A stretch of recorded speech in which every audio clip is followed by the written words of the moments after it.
Well, good morning, everyone here today, and those of you who are joining us live right now on Facebook or YouTube. We're so glad you're joining with us as we worship. Today, we're going to begin a new series, or we talk called "Desiring God." But just even before we jump into that, let me just mention a few announcements.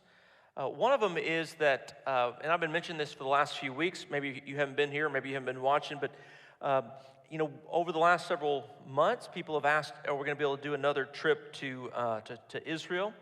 And next spring, we have planned to do a trip. And if you're interested in being a part of that, you can go to fbcwax.org/Israel.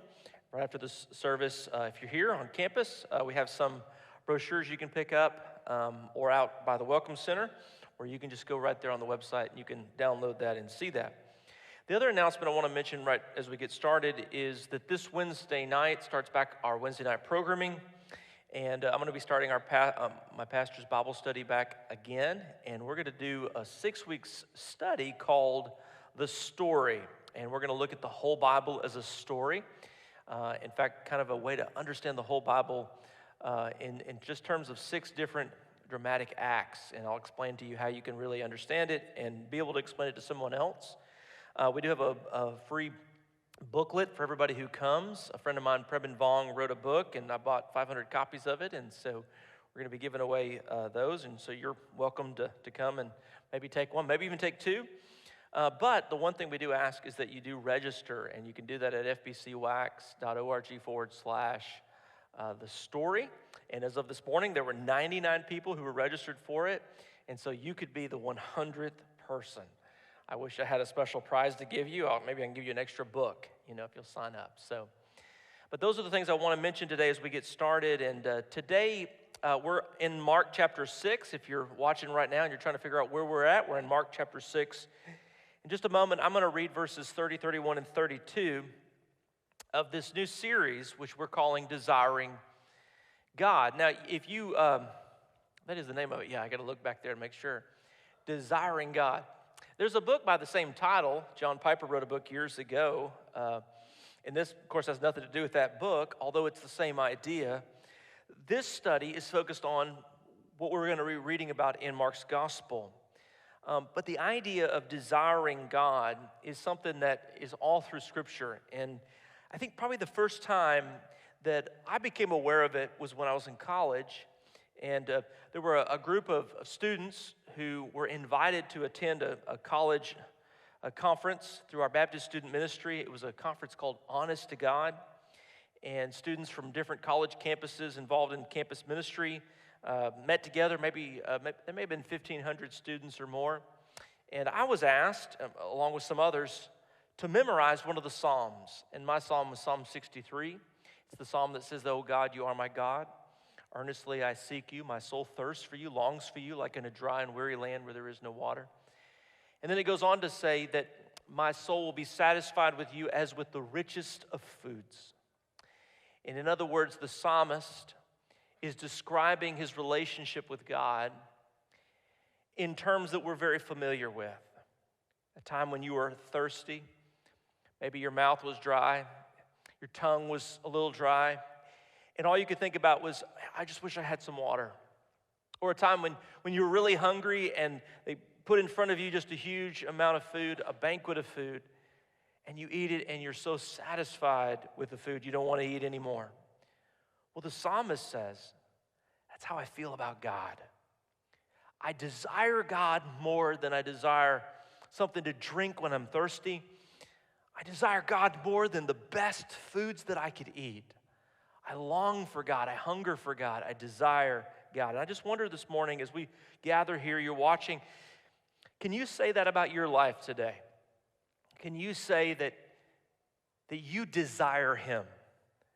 That you thirst for the things of God and you thirst for God and you're hungry for God more than you are hungry or thirsty for other things? If not, this series is for you, and if so, this series is for you too. Because it's in this 6th chapter of Mark's gospel when Jesus has just finished being confronted by resistance in his hometown at Nazareth where he's rejected. As he sends out his disciples to go and share the gospel, but they meet cold shoulders And as John the Baptist is killed, they face resistance. At the end of that ministry, this is what happens in Mark chapter 6, verse 30, 31, 32. In fact, it's kind of surprising what happens here. You probably wouldn't have expected that this is what's going to happen in the midst of Jesus' successful ministry. But this is what is recorded. Our message today is called A Quiet Time with Jesus. And we'll pick up in verse 30. It says in Mark chapter 6, verse 30, that the apostles gathered around Jesus. You know, we're probably reading that today kind of going, that's kind of interesting. I don't see a lot of significance, but what you probably don't realize is this is one of two times Mark ever uses the word apostle. Most often, he uses the word disciple. Those people that were following Jesus, those disciples, those students, are sometimes called apostles, and the word apostello means to be sent out. It describes their function. It describes what they do. The people who follow Jesus, he sends out. And here, they've gone out and they've shared the message, and now they're going to gather around Jesus. This is kind of like Jesus in small groups. And they reported to him all that they had done and taught. I was reading that this week, and I was just thinking to myself, what if Jesus did that this morning for you and me? What if he just gathered a few of us in this room and kind of took us over here or took us over there? Maybe you're at home and he just kind of gathered around you and said, you know what? Tell me what you have done for me this week. Tell me what you have said and spoken about me this week. I just want a little report. Would you have anything to say? Would you have a good report to share with Jesus about what you have done and you have taught? And then it says this, because so many people were coming and going. That's kind of an interesting expression, isn't it? They were coming and going. That they did not even have a chance, and here's our word, to eat. They're so busy. They didn't have a chance to eat. This story is going to lead into the great miracle of the feeding of the 5,000 men, because there's a lot more than that. And so that's the whole context of this story. But it says that there were so many that they didn't even have a chance to eat. And so he said to them these words, "Come with me by yourselves to a quiet place and get some rest." In verse 32, so they went away by themselves in a boat to a solitary place. We use the word solitary place to describe a place maybe where there aren't people. Well, that word eremos was a word used for an uninhabited area. It meant there were no people there. It was often this description of the wilderness, but here it's a place where you could land the boat on the shore of Galilee and there was no one there. And so they went to a quiet place to get a quiet time with Jesus. But to do that, you're going to see this morning, they had to go away. And this is a sermon, so I've got to have some points. So here's your first one. There's a lot of things you could fill in the blank here. What do we need to get away from? But today, maybe just focusing on one, he describes for them that they need to get away from work. It might be that for you in your life, there's a different thing you need to get away from. I don't know what it is you need to get away from in order to get some quiet time with Jesus, but whatever that is, put that in the blank of your life and say, I need to get away from that. I need to get away from whatever it is that's keeping me from being able to do this. But in this case, for them, it was work.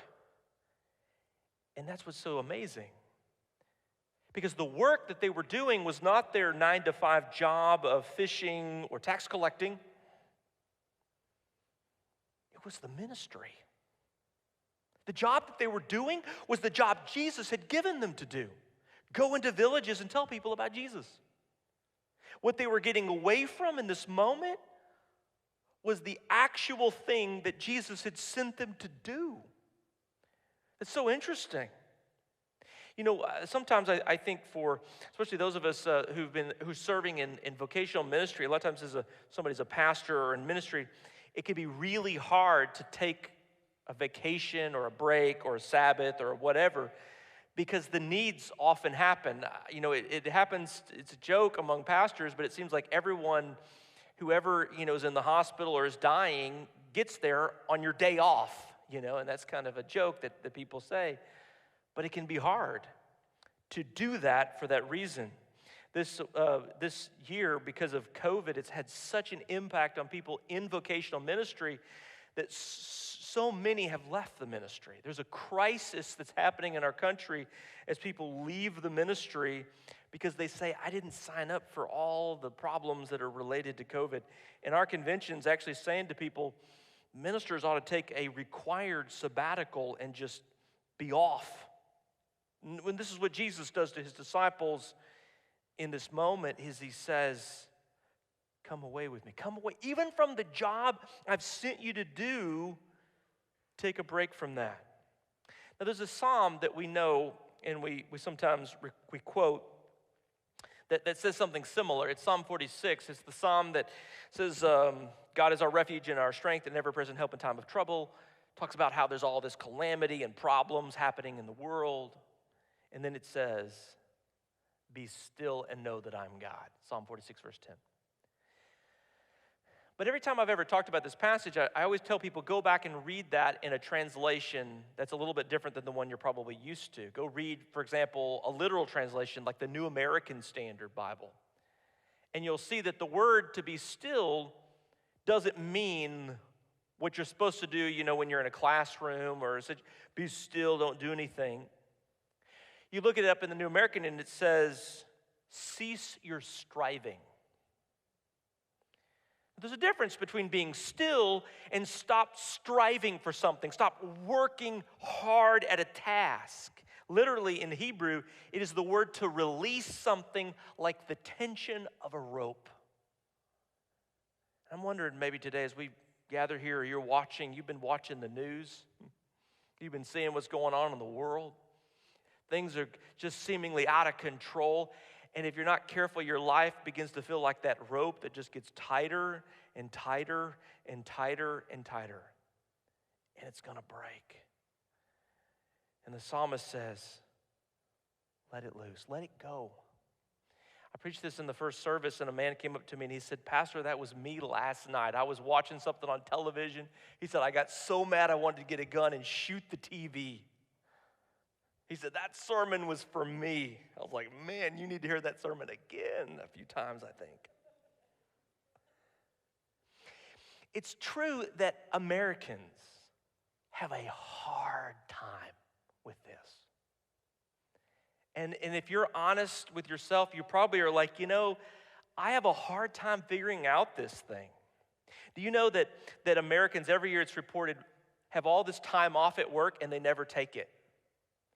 We don't take our time off, and people have asked the question, why? And the answers are just kind of obvious. People are striving to reach goals. People are driven to make more money. We're driven to gain more knowledge, or we're driven to be better than the other person. But even in this scene, when the disciples are doing something that's truly good, and what God has asked them to do, he even tells them that they need to step away from it. And you know what? We do too. Sometimes step away from work. Sometimes it's step away from the news cycles, that if we just keep watching this stuff and we keep seeing this stuff, the tension inside of us, to step away from the things that occupy our minds, our worries and concerns. If I were to give an analogy or give a description of why this was so important, I might tell you about this guy who could just as easily have been a Baptist as John the Baptist was, because his name literally means the guy that came up out of the water. His name is Moses. And he came up out of the water of the Nile, and then he led Israel out of Egypt after being enslaved. And he took them through the Red Sea, and he took them to a mountain where they worshiped. And when Moses went up on the mountain, do you know what he brought down from the mountain? He brought the first two editions of what's known as the iPad. They're 2 tablets. That's a joke. That was a really good joke. I really built that up. I just, all of you watching, they all laughed really, really well for that one. But you're going to say, that wasn't funny, but then you're going to tell somebody about it, right?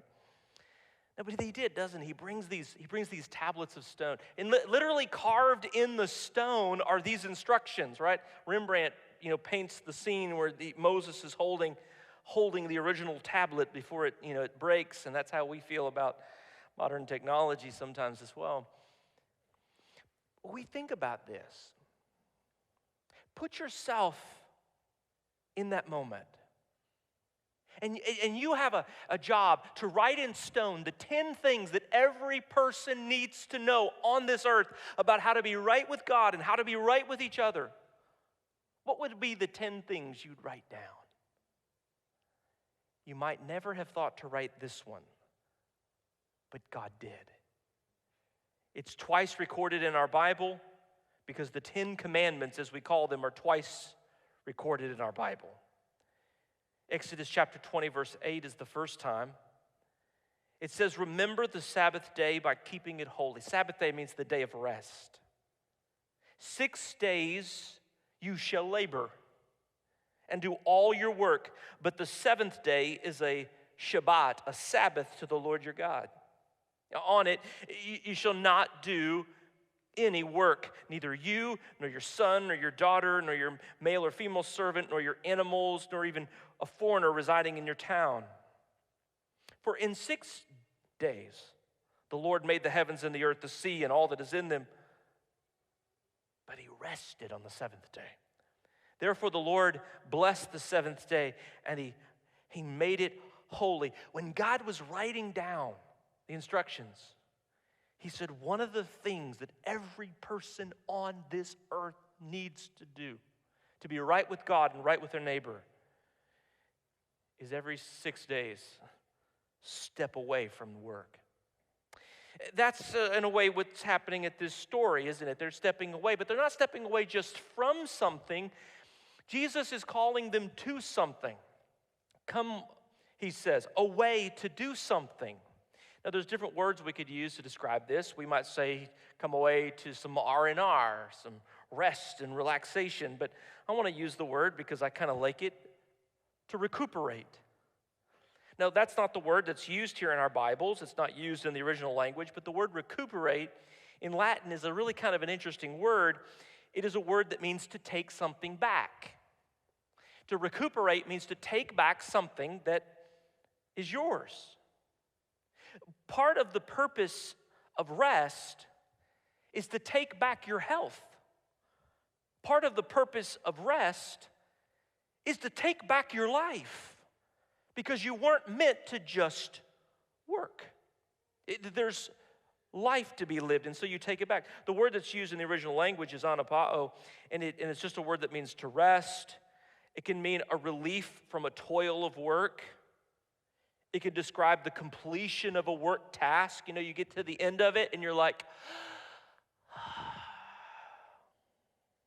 or it can mean you're drowsy and you're tired and you need some rest. I told people in the first service, I said, this is the one sermon everyone is allowed to fall asleep in, because the message is rest. If you leave here today and you think, this was so stressful, you preached about rest and I feel so stressed out, I've failed. If you fall asleep in the sermon, that's a gift to you today. The apostles are so busy, the text tells us, they can't eat. You keep working like that. You keep that pace up, and eventually you will break down.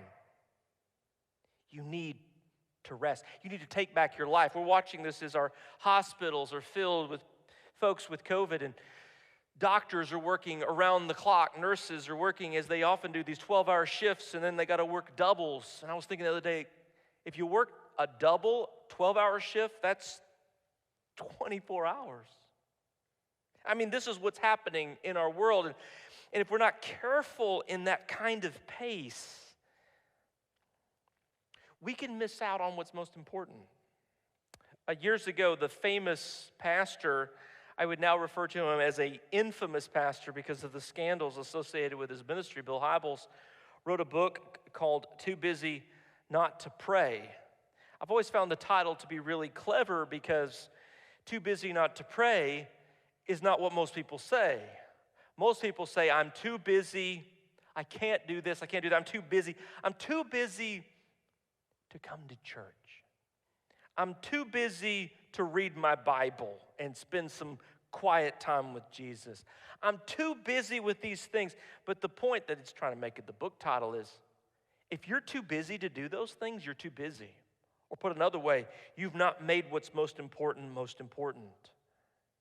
Now, there's a story that you're probably expecting me to tell right now, and so I might as well go ahead and tell it because you're already expecting it anyway, but it's found in Luke's gospel, and it's the story of what happened to the brothers or the sisters of a man named Lazarus. We all remember Lazarus is the one who was raised from the dead, but there's another story in the Bible about his sisters, Mary and Martha, when Jesus comes to visit them in their house. It's found in Luke 10:40. I'll just read you the story.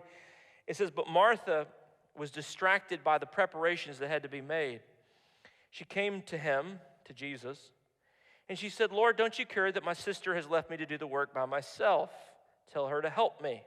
Martha, Martha, the Lord answered, you're worried and upset about many things, but few things are needed, or indeed only one. Mary has chosen what is better, and it will not be taken away from her. I'm never really completely sure what to do with this story. It's kind of hard to figure out what's happening in this story, actually. Isn't it good what Martha's doing? Isn't it good what Mary is doing? But I sometimes think that part of the message of this story is to sort of say to those who are willing to do what Jesus' disciples are willing to do in this passage, to step away and be with him. Be careful. There's going to be someone who's going to criticize you. Why are you spending time in the Word? There's work to be done. Why are you spending time in prayer? There are tasks that need to be accomplished. Why are you going to church on Sunday? There's so much going on in the world. There's so much that needs to be done. There's so many chores that need to be accomplished. But Jesus' word to them is this: there's nothing more important that needs to be done than what we do with Jesus. Nothing. Not even the ministry itself. Peter, James, and John, I sent you to preach the gospel, but there's something even more important than that. What is it? Well, Jesus says it in that verse. I'll read it to you again, verse 32, when he says, come with me by yourselves. It's not just the going away from or the going away to. It is the who you're going away with. Away with Jesus. Jesus doesn't just say to them, hey guys, y'all have had a hard time. You need a break. Go down by the lake.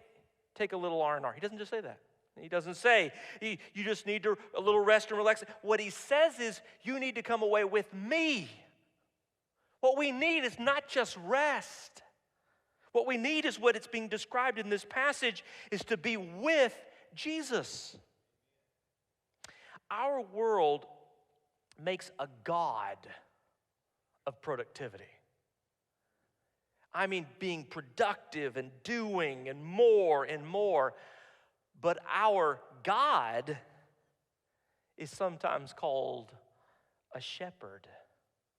The 23rd Psalm, the Lord is my shepherd, I shall not want. He maketh me to lie down in the green pastures.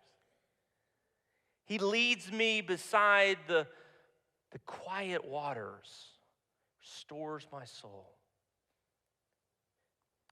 Our culture makes a God of the work and the tasks and the productivity, but our God is a shepherd that leads us to places where we can find rest.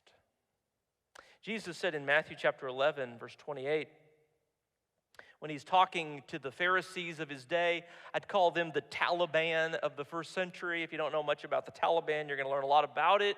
His stories will come out of Afghanistan. It's a famous fundamentalist Muslim religious group that imposes all of these medieval rules on people's lives.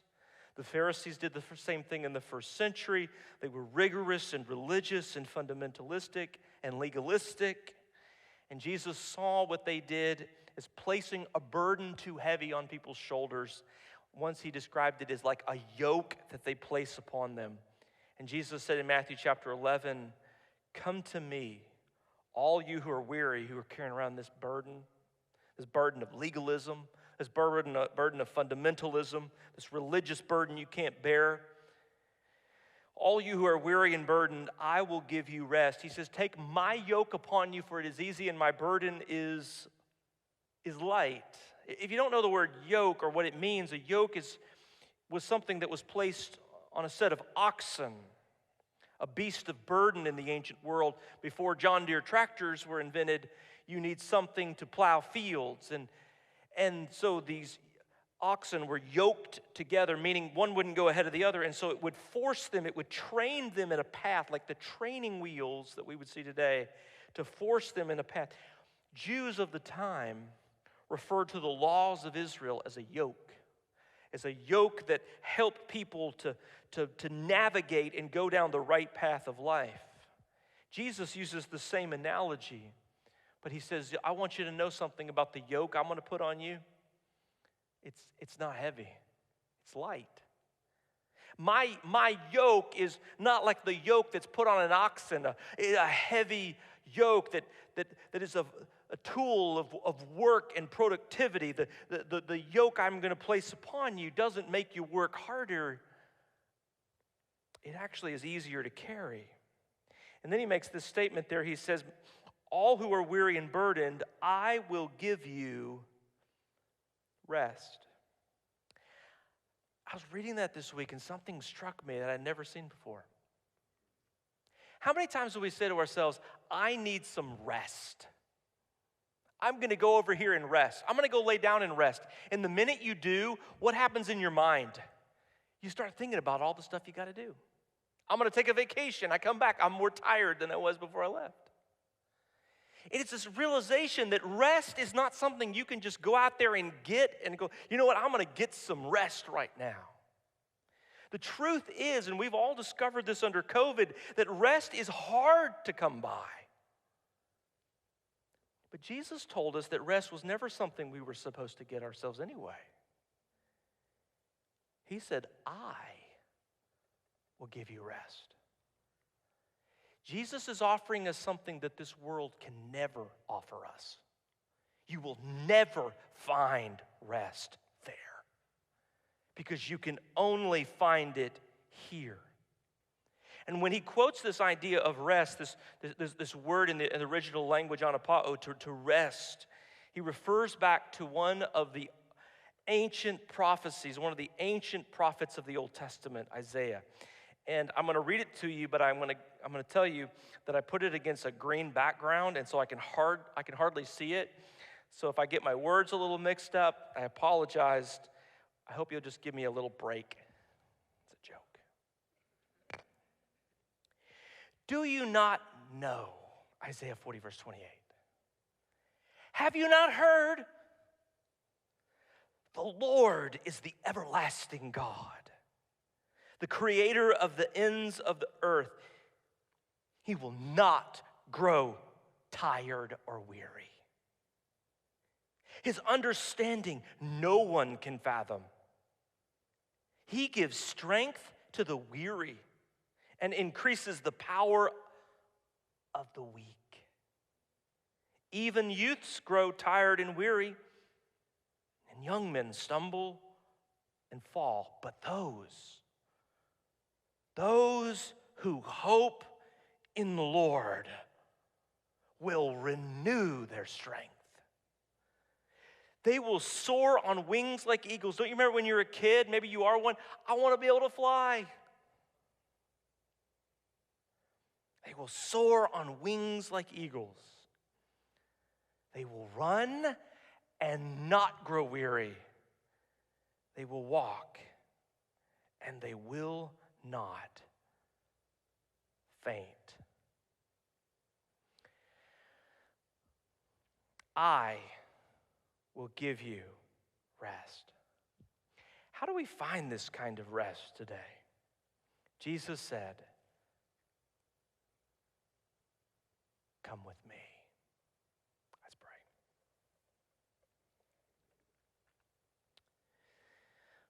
Father, in a world of so many distractions, so many things competing for our time and attention, with so many things that we pursue, with so many things that we desire, this passage reminds us that what we ought to desire most is you. What we ought to pursue above all other things is you. And my prayer, God, right now is for everyone in the sound of my voice in this room or who are watching or listening would hear those words. Oh God, you are my God. Earnestly I seek you. My soul longs for you, like for water in a dry and weary land. And in you I will be satisfied as with the richest of foods. In Jesus' name.